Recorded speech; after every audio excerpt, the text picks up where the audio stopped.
디모데후서 3장 1절에서 9절까지의 말씀을 제가 봉독하겠습니다. 너는 이것을 알라. 말세에 고통하는 때가 이르러 사람들이 자기를 사랑하며 돈을 사랑하며 자랑하며 교만하며 비방하며 부모를 거역하며 감사하지 아니하며 거룩하지 아니하며 무정하며 원통함을 풀지 아니하며 모함하며 절제하지 못하며 사나우며 선한 것을 좋아하지 아니하며 배신하며 조급하며 자만하며 쾌락을 사랑하기를 하나님 사랑하는 것보다 더하며 경건의 모양은 있으나 경건의 능력은 부인하니 이 같은 자들에게서 내가 돌아서라. 그들 중에 남의 집에 가만히 들어가 어리석은 여자를 유인하는 자들이 있으니 그 여자는 죄를 중히 지고 여러 가지 욕심에 끌린 바 되어 항상 배우나 끝내 진리의 지식에 이를 수 없느니라. 얀네와 얀브레가 모세를 대적한 것 같이 그들도 진리를 대적하니 이 사람들은 그 마음이 부패한 자요 믿음에 관하여는 버림받은 자들이라. 그러나 그들이 더 나아가지 못할 것은 저 두 사람이 된 것과 같이 그들의 어리석음이 드러날 것임이라. 아멘. 오늘 본문을 보시면 바울은 디모데에게 반드시 알아야 될 것이 있다라고 말을 하고 있죠. 그것은 말세에 고통하는 때가 이르렀다라는 이야기를 하고 있습니다. 여러분, 말세라는 말 많이 들어보셨을 텐데 말세는 종말과 같은 말이고 미래의 어떤 특정한 날이 아니라 예수님께서 오심으로 이미 시작된 그런 시기라고 얘기할 수 있겠죠. 그러니까 예수님이 오심으로 시작되었고 예수님이 다시 오실 때까지의 그 기간을 우리가 말세, 종말이라고 얘기를 합니다. 옛날 어른들이 세상을 보거나 이렇게 젊은 사람들을 보면서 그런 말 할 때 있지 않습니까? 야, 말세다, 말세. 예, 그런 의미도 담고 있겠죠. 성경에서 종말이라고 하는 것은 심판이 이루어지는 동시에 구원이 함께 이루어지는 날이기도 합니다. 따라서 이 말세에 대한 올바른 인식을 우리가 가지고 있어야 되는 거죠. 내가 지금 살아가는 시대가 어떤 시대를 살아가고 있는지를 아는 것이 중요합니다. 왜냐하면 그래야지 우리의 삶의 대처를 올바로 할 수 있기 때문이죠. 특별히 바울은 말세를 어떻게 표현하고 있습니까? 고통을 당하는 때라고 표현하고 있어요. 여러분, 이 고통이라고 번역된 단어를 가장 생생하게 보여주는 본문이 있는데 마태복음에 보면 거라사에 군대 귀신 들린 사람의 모습이 나오는 본문이 있습니다. 그때 이 같은 단어, 이 고통이라는 단어를 거기서 어떻게 번역을 했냐면 사납다 이렇게 표현을 하고 있습니다. 여러분, 말세의 특징을 한마디로 표현하면 뭐냐? 복음의 진리에서 점점 멀어지는 것을 의미하죠. 여러분, 2절에서 5절까지 보면 말세에 타락한 인간의 모습을 굉장히 긴 목록으로 제시하는데 제가 헤아려 보니까 무려 19가지입니다. 그러니까 신약에 나오는 목록 가운데 가장 긴 목록이에요. 우선적으로 문제가 뭐냐? 사랑의 방향이 잘못되어 있다는 거죠. 하나님이 우리에게 요구하시는 사랑의 방향은 뭡니까? 가장 먼저 하나님을 사랑하는 거잖아요. 그렇죠? 그 다음에는 누구를 사랑하는 거예요? 이웃을 사랑하는 거예요. 그러니까 하나님 사랑하고 이웃 사랑하고 나 자신을 사랑하는 것, 이것이 하나님께서 말씀하시는 사랑의 방향 우선순위라고 하는 거죠. 그런데 말세에 사람들이 가장 우선적으로 사랑하는 대상은 누굽니까? 바로 나 자신이라고 하는 거예요. 그러니까 남을 생각하지 않고 자기 중심성으로부터 시작되니까 하나님과 이웃은 그의 안중에 없는 거죠. 그러니까 자기 자신을 사랑하니까 그 다음엔 뭘 사랑하는 거예요?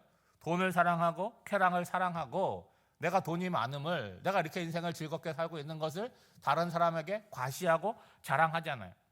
여러분, 요즘 SNS 보면 뭐 자랑합니까? 어디 놀러 간 거, 어디 맛있는 거 먹은 거, 그런 것들 자랑하잖아요. 내가 가장 우선이니까 다른 사람을 어떻게 보느냐? 관심도 없지만 아래로 내려다보게 되는 거죠. 그러니까 단지 하나님을 사랑하지 않는 것에 그치지 않는다는 거예요. 그 사랑하지 않음을 대치하기 위해서 뭘 사랑하는 거예요? 돈을 사랑하고 쾌락을 사랑하는데 하나님 대신 돈과 쾌락이 그 사람의 우상이 되는 거죠. 하나님을 사랑한다고 하는 이 첫 번째 관계가 어그러지니까 모든 것이 무질서하게 되는 거죠. 여러분, 뭐가 두렵겠습니까? 내가 최고이고 그리고 내 인생의 주인인데 내 마음대로 살아가는 것이지 누가 뭐라고 얘기하겠어요. 그러니까 함부로 말하게 되고 어디에 문제가 생기냐? 부모에게 순종하지 않는 그런 모습으로 나타난다는 거예요. 하나님께 주신 귀한 계명들이 있는데 그것은 그 사람들에게 아무런 영향력이 없다는 거예요. 그래서 쭉 나오는 목록들을 보면 가족관계도 문제가 생기고 자연스러운 인간관계에서 나타나야 되는 순종과 감사와 존경과 애정과 이해와 긍정, 이런 것들이 모두 그의 삶에서 사라지게 되는 거죠. 그러면 도대체 어떤 인생이 되겠습니까? 여러분 4절도 보시면 배신하며 조급하며 자만하며 쾌락을 사랑하기를 하나님 사랑하는 것보다 더하다는 거예요. 그러니까 자기 중심성이 그를 어떻게 만드는가 하면 사람됨을 잃어버리고 본능대로 사는 존재로 만들어 간다는 거예요. 그러니까 하나님을 사랑한다, 이웃을 사랑한다, 거기까지 미치지 못한다고 할지라도 하나님을 의식하고 주변의 사람들을 의식하고 살아도 최소한 어떻게 살아갈 수 있어요? 상식선을 지키며 살아갈 수 있어요. 그러면 그 선을 넘어간다는 건 무엇을 의미합니까? 주변 사람들을 의식하지 않는다는 거죠. 그러면 그것이 본인한테는 뭐 어떤지 모르겠지만 주변 사람들에게는 엄청난 고통이 된다는 거예요. 여러분 그런 사람들이 많아서 힘든 게 아니에요. 여러분 주변에 한두 사람만 있어도 너무 힘듭니다. 왜냐하면 말이 통하지 않잖아요. 그걸 어떻게 할 수가 없습니다.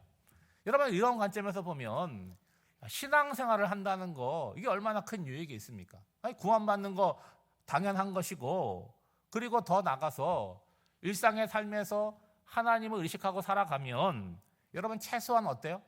다른 사람의 눈살 찌푸리지 않고 인간답게 살아가는 거죠. 근데 가장 큰 문제는 뭐냐? 여러분 5절 말씀을 보시죠.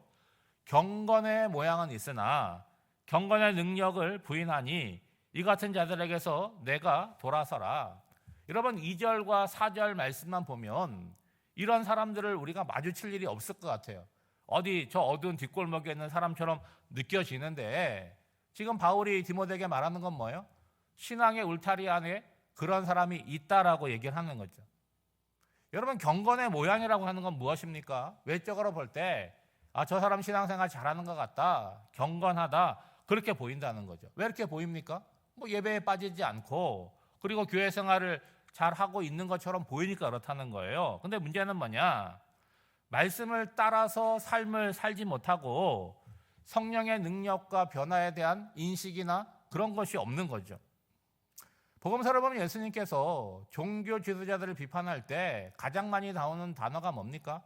외식한다는 거잖아요. 겉으로 보여주는 모습하고 내부에 있는 그들의 모습이 다르다는 거예요. 심지어는 어떻게 표현하고 있냐면 회칠한 무덤과 같다라고 얘기하잖아요. 여러분 무덤인데 겉에는 뭘 발라놨어요? 하얀 회를 발라놓으니까 깨끗해 보이는데 실상 그 속은 어떻게 되는 거예요? 시신이 썩고 있는 거죠. 이러한 사람들에 대해서 바울의 처방은 뭐예요? 돌아서라, 떠나라라고 말씀하고 있죠.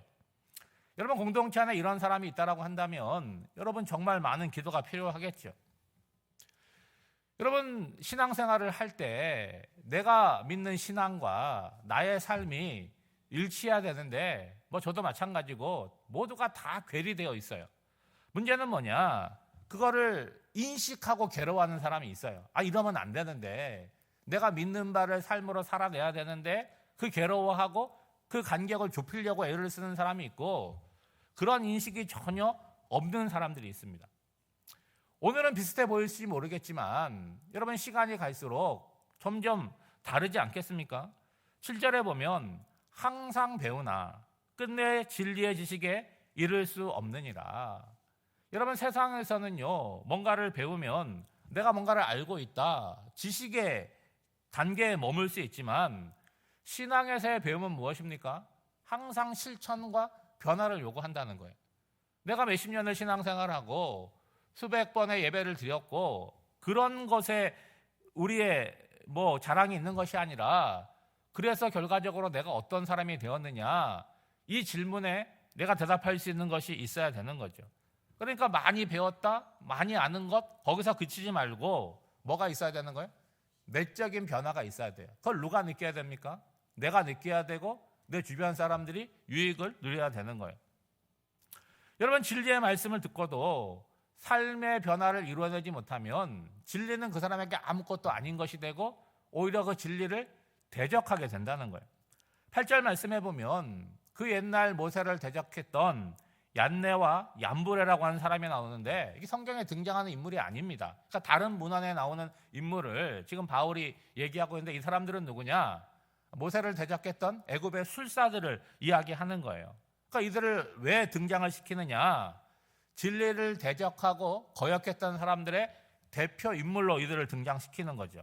누구를 얘기하는 거예요? 에베소 교회에 들어와 있는 거짓 교사들의 모습을 이 사람들과 비유해서 얘기하는 거죠. 이들이 그렇게 된 것은 뭐예요? 마음이 부패했다는 거죠.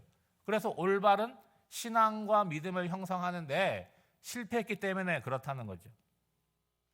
사랑하는 여러분, 오늘 우리가 어떤 시대, 말세의 시대를 살아가고 있다는 것을 인식해야 되는 거죠. 자칫 잘못하면 어떻게 됩니까? 믿음을 잃어버리고 신앙에서 멀리 떨어지게 되는 위험성이 있는 시대라고 하는 거죠. 그리고 오늘 내 인생에서 내가 무엇을 사랑하는지를 잘 살피셔야 돼요.